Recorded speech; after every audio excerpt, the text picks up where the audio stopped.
फलस्तीनियों को ऐसे मारा पीटा जाएगा जैसे बल से चियूंटियां निकलती हैं और तलफ का सुपरे करके इन्हें ख़त्म किया जाता है।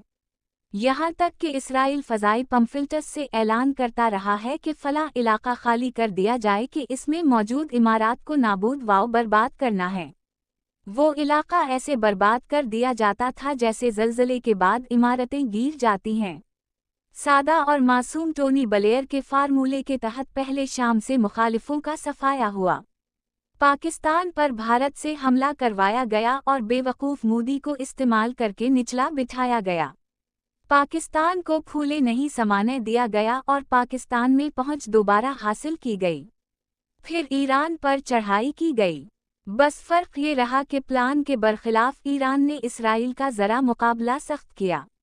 मगर मास्टर प्लान वालों का मकसद भी ईरान को ख़त्म करना नहीं था, बल्कि उसे थोड़ा पीट पाट के गुड बेबी बनाना था कि भाई इसराइल जो कुछ भी करे, अब तुम यानी ईरान मदाखलत नहीं करेगा।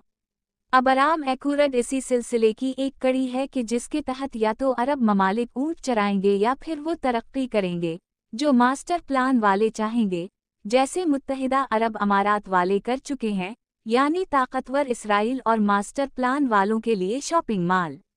अब अरब ममालिक को तमाम का तमाम शॉपिंग मॉल बनना होगा,